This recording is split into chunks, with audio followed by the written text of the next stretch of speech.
Hello नमस्कार प्यारे दोस्तों, मैं अंजीश मौर्य आप सभी का स्वागत करता हूं आपके अपने YouTube channel expert online classes में। दोस्तों आज हम लोग सिंगल फेज मोटर पढ़ेंगे। इसमें जितने भी इंपॉर्टेंट क्वेश्चन बनते हैं सबको बहुत अच्छे से क्विक में रिवीजन करेंगे और देखेंगे कि इसके एप्लीकेशन। देखिए पूरे सिंगल फेज मोटर में केवल एक क्वेश्चन पूछा जाता है कि इसकी एप्लीकेशन कहाँ है, सिंगल फेज मोटर का एप्लीकेशन कहाँ होता है, बस यही। इसके बाद आपसे कभी कभी पूछ लेता है रेटिंग क्या होगी, इफिशिएंसी क्या होगी, शेडेड पोल का इफिशिएंसी ये सब पूछता है, या starting torque, full load torque, ये सब पूछता है।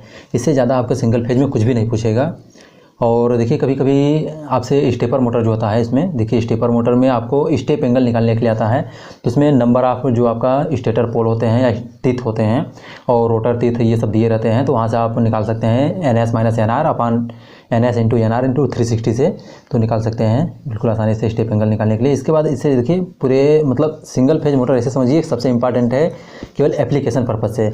और ये सब देखिए यूज कहाँ होते हैं, देखिए सिंगल फेज मोटर में थोड़ा सा अगर देखेंगे, और स्पेशल मोटर जो है सिंगल फेज सिंक्रोनस मोटर जो है वो इसका हम लोग मतलब पढ़ चुके हैं। अगर आप लोग नहीं देखे हैं वीडियो तो प्लीज़ वीडियो के प्लेलिस्ट में जाइए, देखिए वहाँ पर, या तो फिर डिस्क्रिप्शन में दिया गया है लिंक, वहाँ से आप लोग देख सकते हैं उसको। और देखिए सिंगल फेज में अगर हम लोग देखेंगे थोड़ा सा, तो देखिए सिंगल फेज जो होता है ये इसका कंस्ट्रक्शन जो होता है same as 3 phase induction motor की तरह होता है। इसमें बस डिफरेंट होता है कि इसमें सिंगल फेज बाइंडिंग की जाती है, केवल बाइंडिंग जो रहेगी वो एक बाइंडिंग रहती है, और सप्लाई जो दी जाती है वो सिंगल फेज दी जाती है। बाकी कंस्ट्रक्शन में कोई भी डिफरेंस नहीं होता है। देखिए इसको स्टार्ट करने के लिए सेल्फ स्टार्ट नहीं होता, तो इसको स्टार्ट करने के लिए हम क्या करते हैं, इसमें हम अलग से सप्लाई देते हैं, एक बाइंडिंग जोड़ते हैं जिसको हम ऑक्सिलरी बाइंडिंग या स्टार्टिंग बाइंडिंग बोलते हैं। एक मेन बाइंडिंग होती है, तो मेन बाइंडिंग के अलावा एक हम इसको स्टार्ट करने के लिए हम एक अलग से इसमें स्टार्टिंग बाइंडिंग जोड़ते हैं। ठीक है, तो आइए हम लोग देखते हैं थोड़ा सा कुछ इंपॉर्टेंट जो टॉपिक हैं, पॉइंट हैं। देखिए इसमें दिया है these motor are used on single phase supply. ये मोटर जो होते हैं देखिए सिंगल फेज सप्लाई पर यूज होते हैं। ठीक है, these motor are mostly used in homes, appliances, office and shops. तो ये जब मोटर होते हैं देखिए सिंगल फेज मोटर होते हैं, ये आपके मोस्टली जो यूज होते हैं वो होम्स में, घरों में, ऑफिस में, या तो फिर शॉप में, दुकान में, ये सब यूज होते हैं। ठीक है, देखिए सिंगल फेज मोटर होते हैं सेल्फ स्टार्ट नहीं होते हैं। देखिए अगर हम सिंगल फेज सप्लाई देते हैं तो उसमें होता क्या है आपका एक्चुअली, देखिए जैसे हम सिंगल फेज अगर सप्लाई देते हैं, जैसे देखिए ये पॉजिटिव हाफ साइकिल होता है, ये नेगेटिव हाफ साइकिल होता है। तो जो पॉजिटिव हाफ साइकिल के लिए देखिए जो टार्क मिलेगा वो पॉजिटिव मिलेगा, नेगेटिव हाफ साइकिल के लिए जो टार्क मिलेगा वो आपका नेगेटिव मिलेगा। तो दोनों जो रिजल्टेंट टार्क मिलेगा वो जीरो हो जाता है, इसलिए पल्सेटिंग टार्क मिलता है, तो आपका नेट टार्क जो होता है जीरो हो जाता है। इस वजह से आपका मोटर स्टार्ट नहीं हो पाती है। तो इसीलिए हम क्या करते हैं, इसको फेज को स्प्लिट करा देते हैं हम बाई मतलब डिफरेंट मेथड से, जैसे पोल सेटिंग करके, रिपल्सन करके, स्प्लिट फेज करके, तो इन सब से तो हम इन सभी को देखेंगे। देखिए तो देखिए यहाँ पर जो है देखिए एक मेन बाइंडिंग होता है स्प्लिट फेज मोटर में, एक मेन बाइंडिंग होता है, एक ऑक्सिलरी बाइंडिंग होता है, ये सभी मोटर में रहेगा। ठीक है, तो जो मेन बाइंडिंग होती है देखिए इसमें लार्ज नंबर ऑफ टर्न और थिक वायर होता है। थिक वायर होने की वजह से देखिए इसका रेजिस्टेंस कम हो जाता है, R/L ऐसे ही करेंगे तो एरिया ज़्यादा हो जाता है तो रेजिस्टेंस कम हो जाएगा। और रिएक्टेंस नंबर ऑफ टर्न ज़्यादा होने की वजह से आपका रिएक्टेंस ज़्यादा हो जाएगा, क्योंकि देखिए L directly proportional to N² होता है। N जितना ज़्यादा होगा L इतना ज़्यादा होगा, उतना ही ज़्यादा होगा, और अगर L ज़्यादा होगा तो रिएक्टेंस आपका बढ़ जाएगा। ठीक है, इसलिए जो मेन बाइंडिंग होती है ये पूछा जाता है कि मेन बाइंडिंग जो होती है वो क्या होती है। देखिए मेन बाइंडिंग जो होती है आपकी सिंगल फेज मोटर में, इसमें large number of turn, thick wire होता है। ठीक है, और ऑक्सिलरी बाइंडिंग जो होती है ये केवल स्टार्टिंग के लिए यूज करते हैं। उसके बाद लगभग 75 से 80% तक अगर स्पीड को अचीव कर लेती है तो उसके बाद इसको हम सेंट्रीफ्यूगल स्विच लगा रहता है उससे हम डिस्कनेक्ट कर देते हैं। देखिए मेन बाइंडिंग होती कैसे है, देखिए less number of turn and thin wire होता है। देखिए थिन वायर होने की वजह से एरिया कम होता है तो रेजिस्टेंस आपका ज़्यादा हो जाता है। ठीक है, और नंबर ऑफ टर्न जब कम होगा तो इंडक्टेंस भी कम हो जाती है, तो रिएक्टेंस कम होता है। स्टार्टिंग टार्क के लिए देखिए इसका टार्क इक्वेशन आता है IM मतलब मेन बाइंडिंग में करंट इंटू ऑक्सिलरी बाइंडिंग का करंट इंटू साइन एल्फा होता है। ठीक है, एल्फा की वैल्यू ऑलमोस्ट आपके स्प्लिट फेज मोटर में है आपकी 25 से 30 होती है, ये इंपॉर्टेंट है, आप लोग इसको याद रखिएगा। इसकी प्रॉपर्टी है देखिए स्प्लिट फेज मोटर की, स्प्लिट फेज मोटर में देखिए स्टार्टिंग टार्क होती है लगभग 1.5 से 2 गुना तक होती है फुल लोड टार्क का। करंट जो होता है लगभग 6 से 8 गुना होती है। रेटिंग जो होती है देखिए आपका 60 वाट से लेकर लगभग 250 वाट तक होती है। एप्लीकेशन कहाँ यूज करते हैं देखिए स्प्लिट फेज मोटर का, तो एप्लीकेशन जो है देखिए आपका फैन में, वॉशिंग मशीन में, ऑयल बर्नर में, स्मॉल मशीन टूल्स में, इन सब जगहों पर हम स्प्लिट फेज मोटर का यूज करते हैं। ठीक है, आइए हम लोग नेक्स्ट देखते हैं। देखिए जो इसका नेक्स्ट है देखिए कैपेसिटर स्टार्ट मोटर है। कैपेसिटर स्टार्ट मोटर में देखिए हम क्या करते हैं, एक मेन वाइंडिंग होता है, स्टार्टिंग वाइंडिंग को हम एक सीरीज में, स्टार्टिंग वाइंडिंग के सीरीज में हम एक कैपेसिटर जोड़ देते हैं, कैपेसिटर सीरीज में कनेक्ट कर देते हैं। ये एक सेंट्रीफ्यूगल स्विच की सहायता से। देखिए इसमें क्या करते हैं हम, इसको जब ये मतलब कि आपकी स्पीड जो है अचीव कर लेगी लगभग सिंक्रोनस स्पीड के लगभग आपका 70 से 80% तक, तो इसको हम सेंट्रीफ्यूगल स्विच की सहायता से इसको हटा देते हैं, रिमूव कर देते हैं, डिस्कनेक्ट कर देते हैं। तो केवल मेन वाइंडिंग की वजह से, जो आपकी मेन वाइंडिंग रहती है इसकी वजह से ये कंटिन्यूस रोटेट करती रहती है, रन करने लगेगी। इसमें देखिए capacitor connected in series with axillary winding, axillary winding के सीरीज में हम कैपेसिटर कनेक्ट करते हैं। 60 ड्यूटी साइकिल के लिए, देखिए 60 ड्यूटी साइकिल के लिए यूज करते हैं। ये अल्फा की वैल्यू जो होती है, देखिए अल्फा की होती क्या है, देखिए आर्मेचर करंट और जो आपकी फील्ड करंट होती है। आर्मेचर करंट मतलब कि स्टार्टिंग वाइंडिंग जो करंट है वो, और आपका मेन वाइंडिंग जो करंट है वो, दोनों के बीच का एंगल होता है। और देखिए ये एंगल जो होती है आपकी लगभग ऑलमोस्ट आपकी 80 से 85 डिग्री तक होती है, ठीक है। इसमें देखिए जो कैपेसिटर यूज होता है वो इसकी वैल्यू पूछा था, ये मोस्ट इंपॉर्टेंट है, आप लोग इसको याद रखिएगा कि जो इसकी इलेक्ट्रोलाइट कैपेसिटर यूज करते हैं इसकी वैल्यू जो होती है आपकी 250 से लगभग 300 माइक्रोफैराड तक होती है। यूज कहाँ करते हैं, देखिए हाई स्टार्टिंग टार्क जहाँ पर रिक्वायर्ड होगी वहाँ यूज करेंगे हम। देखिए रेटिंग जो होगी 1/8 से लेके 1/8 HP से लेके 1 HP तक होती है, और लगभग आपका 120 वाट से लेके 700 मतलब 7.5 किलो वाट तक यूज करते हैं इसको। स्टार्टिंग टार्क जो होती है, देखिए स्टार्टिंग टार्क लगभग 1.5 गुना होती है फुल लोड टार्क का। करंट जो होती है लगभग 2 गुना होती है। पावर फैक्टर जो होता है, देखिए पावर फैक्टर लैगिंग होती है। पावर फैक्टर आपकी वही ऑलमोस्ट मतलब पावर फैक्टर जो होती है 0.78 से लेके 0.7 से लेके 0.8 लैगिंग तक होती है। एप्लीकेशन देखिए कहाँ करते हैं, ये पूछा जाता है, इंपॉर्टेंट है, इसको याद रखिएगा आप लोग। देखिए कंप्रेसर में, पंप में, सेंट्रीफ्यूगल पंप जो होते हैं उनमें कैपेसिटर स्टार्ट मोटर यूज करते हैं हम। इसके बाद लार्ज फैन में, हाई एनर्जिया वाले लोड में यूज करते हैं। प्रेस में, प्रिंटिंग प्रेस में, लेथ मशीन में, सेंट्रीफ्यूगल पंप में, वाटर कूलर में, इन सब जगहों पर हम यूज करते हैं कैपेसिटर स्टार्ट मोटर का। इसके बाद देखिए हमारा नेक्स्ट है capacitor start induction capacitor run है। तो इसमें देखिए कैपेसिटर जो होता है ये मतलब कि स्टार्ट भी कराएगा, उसके साथ परमानेंटली कनेक्टेड भी रहेगा सीरीज में। जो आपकी एक्सिलरी बाइंडिंग होती है, एक्सिलरी बाइंडिंग की सीरीज में, जैसे हम पहले बताए थे ना, देखिए ऐसे एक्सिलरी बाइंडिंग रहेगी, यहाँ पर ऐसे ये कैपेसिटर परमानेंटली, इसमें सेंट्रीफ्यूगल स्विच की ज़रूरत नहीं होती है, ठीक है। तो आइए हम लोग देखते हैं इसके बारे में। देखिए इसमें centrifugal switch not use, centrifugal switch use नहीं करते हैं। देखिए इसमें रनिंग जो कैपेसिटर होती है वो आपकी लगभग 40 माइक्रोफैराड तक होती है। ऑयल पेपर कैपेसिटर, जो ऑयल फील्ड पेपर कैपेसिटर होता है वो यूज करते हैं हम लोग।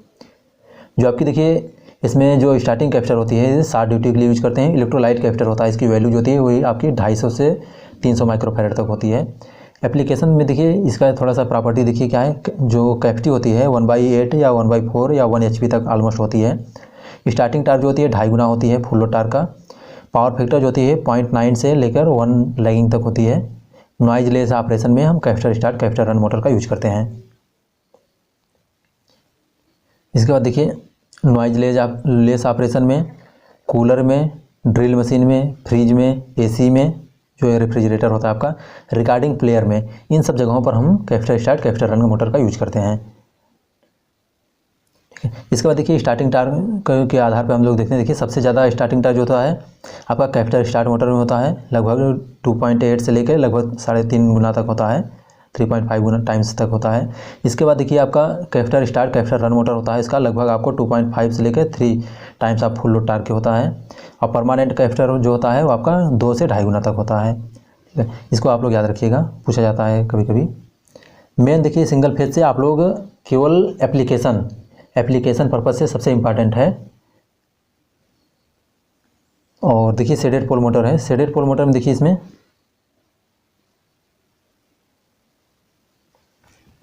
शेडेड पोल मोटर जो होता है, देखिए सेल्फ स्टार्ट मोटर होता है। ये shaded pole motor self start motor होता है, ये पूछा जाता है। रोटर जो होता है देखिए सबसे इंपॉर्टेंट है। रोटर कैसा होता है, तो रोटर जो होता है आपका ये स्क्वायरल केज टाइप का रोटर होता है। और इसमें स्टेटर जो होता है प्रोजेक्टेड पोल टाइप का स्टेटर होता है। रोटर जो होता है स्क्वायरल केज होता है, और स्टेटर जो होता है देखिए प्रोजेक्टेड पोल टाइप का होता है, ठीक है। Rotor rotate from unshaded to shaded pole तरफ, मतलब एक देखिए इसमें शेडिंग बैंड लगाते हैं हम, जैसे मतलब जो पोल होता है यहाँ पर हम शेडिंग बैंड लगाते हैं, ठीक है। तो यहाँ अनशेडेड से लेकर शेडेड पोल साइड में इसका रोटेशन होता है। ये क्वेश्चन पूछा जाता है कि जो शेडेड पोल मोटर होता है उसका रोटेशन कैसा होता है, किधर से किधर तक होता है। तो अनशेडेड से आपका शेडेड रीजन में रोटेट करता है, ठीक है। आयरन लॉस इसमें सबसे ज़्यादा होता है। इफिशियंसी जो होती है पुअर होती है, आयरन लॉस बहुत ज़्यादा हो जाता है, इसलिए इफिशियंसी इसकी पुअर होती है, 5 से 35% तक होती है। तो ये आप लोग याद रखिएगा। देखिए इफिशियंसी इसका पावर फैक्टर 2.2 से लेके 0.3 लैगिंग तक होती है पावर फैक्टर, ठीक है। रिवर्स डायरेक्शन, जिसकी देखिए हम रिवर्स डायरेक्शन में इसको हम नहीं चला सकते हैं मोटर को। तो direction of rotation can not be reverse, इसका जो डायरेक्शन ऑफ रोटेशन है उसको हम रिवर्स नहीं कर सकते हैं। लो स्टार्टिंग टार्क एप्लीकेशन में यूज करते हैं। देखिए इसके स्टार्टिंग टार्क जो होती है 0.6 टाइम आप फुल लोड टार्क होती है, तो बहुत कम होती है। टार्क एंगल जो होता है लगभग आपका 20 से लेकर लगभग 25 डिग्री तक होती है। रेटिंग जो है आपका, देखिए रेटिंग आपकी 1/20 HP से लेके आपका लगभग 10 से लेकर लगभग 45 वाट तक होता है। एप्लीकेशन इससे बहुत इंपॉर्टेंट है, एप्लीकेशन पर्पस से ये पूछा जाता है, काफ़ी मतलब इंपॉर्टेंट है। एप्लीकेशन कहाँ यूज होता है इसका, तो देखिए एप्लीकेशन जो है, एप्लीकेशन में स्मॉल फैन में, देखिए स्मॉल फैन में, टॉयज में, हेयर ड्रायर में, ट्रिमर में। देखिए सब क्वेश्चन बहुत पूछा गया है कि ट्रिमर में कौन सा मतलब होता है मोटर यूज किया जाता है। तो ट्रिमर जो होता है आपका उसमें हम शेडेड पोल मोटर को यूज करते हैं। इसके बाद एयर हीटर में, इलेक्ट्रिक वॉच में, इन सब जगहों पर यूज करते हैं। देखिए इंस्ट्रूमेंट जैसे होते हैं तो वहाँ पर where low starting torque required, वहाँ पर हम शेडेड पोल मोटर को यूज करते हैं, ठीक है। आइए हम लोग नेक्स्ट देखते हैं। देखिए यूनिवर्सल मोटर, देखिए यूनिवर्सल मोटर जो है ऐसा मोटर जिसको हम AC और DC दोनों सप्लाई से यूज करते हैं, तो उसको हम यूनिवर्सल मोटर बोलते हैं। देखिए operate both AC and DC supply, ठीक है। It operate as DC series motor, या DC सीरीज मोटर की तरह ऑपरेट करता है। रिवर्स डायरेक्शन इज पॉसिबल है, इसका डायरेक्शन को हम रिवर्स कर सकते हैं, या फिर आर्मेचर टर्मिनल को या फील्ड टर्मिनल को हम आपस में चेंज करके सप्लाई टर्मिनल को इसको हम कर सकते हैं। दोनों को एक साथ रिवर्स करके हम नहीं करेंगे, किसी एक को, आइदर फील्ड टर्मिनल या armature terminal. High starting term use करते हैं। देखिए वेरी हाई स्पीड पर इसको चलाते हैं, लगभग 1500 से लेकर लगभग 15,000 RPM तक इसको यूनिवर्सल मोटर को हम चला सकते हैं। एप्लीकेशन देखिए कहाँ करते हैं, होम एप्लीकेशन में सबसे ज़्यादा इसका यूज होता है। देखिए सीविंग मशीन, सिलाई मशीन जो होते हैं उसमें, सीविंग मशीन में, मिक्सर में, ग्राइंडर में, ब्लोअर में, मशीन टूल्स में, टाइमर सर्किट में, ड्रिल मशीन में, इन सब जगहों पर हम यूनिवर्सल मोटर का यूज करते हैं। Very high speed, high starting torque के लिए हम यूनिवर्सल मोटर का यूज करते हैं, ठीक है। आइए हम लोग देखिए नेक्स्ट देखते हैं। हिस्टेरेसिस मोटर है। देखिए हिस्टेरेसिस मोटर जो है, हिस्टेरेसिस मोटर देखिए इसमें जो रोटर होता है, देखिए हार्ड मैग्नेटिक मटेरियल का बना होता है। रोटर हार्ड मैग्नेटिक मटेरियल का बना होता है। अब हार्ड मैग्नेटिक मटेरियल में होते कौन कौन से हैं, देखिए जैसे cobalt steel, chromium steel, alnico, ठीक है। इसके बाद देखिए वर्क किस पर करता है, तो वर्क ऑन हिस्टेरेसिस प्रिंसिपल पे वर्क करता है। इसमें हिस्टेरेसिस क्लास बहुत ज़्यादा होती है, उसी इफेक्ट पर ये वर्क करता है।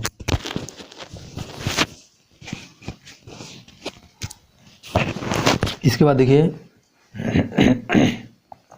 It did not depend upon sleep, यह स्लीप पर बिल्कुल भी डिपेंड नहीं करता है, ठीक है।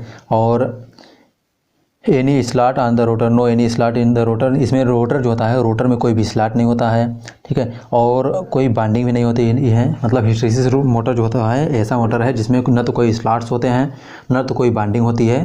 तो इसीलिए देखिए इसमें स्लॉट नहीं होते हैं, बाइंडिंग नहीं होती है, इस वजह से ये बहुत स्मूथ ऑपरेशन के लिए यूज करते हैं हम।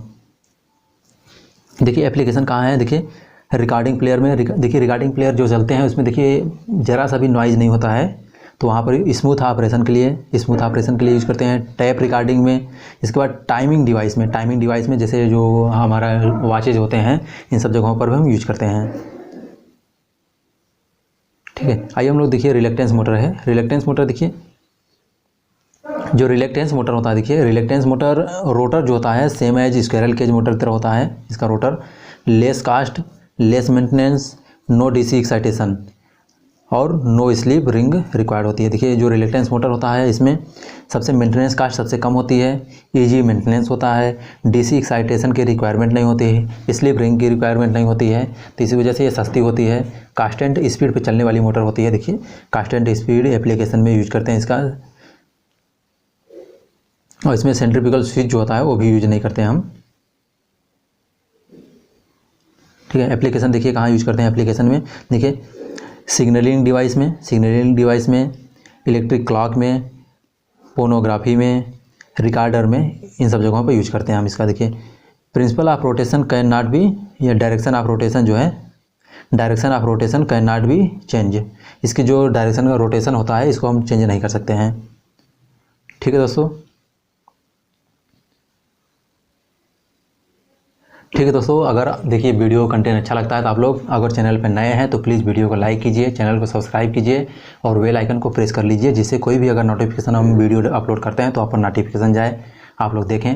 प्रिपरेशन अच्छे से करिए और आगे यूपीपीसीएल की एग्ज़ाम है, आई थिंक जनवरी लास्ट वीक में शायद एग्ज़ाम भी हो जाए।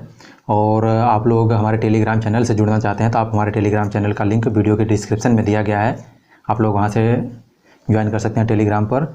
और दोस्तों देखिए, अगर आप लोग एसी कंप्लीट मशीन का रिवीजन ऑलमोस्ट हो गया है और बेसिक इलेक्ट्रिकल का हो गया है, बेसिक इलेक्ट्रॉनिक्स का हो गया है और इन सभी का हो गया है, तो अगर आप लोग नहीं देखें वीडियो तो वीडियो को प्लेलिस्ट में जाइए, देखिए वहाँ पर बहुत अच्छे से क्विक में रिवीजन कराया गया है। तो ठीक है दोस्तों, thank you so much for watching my video.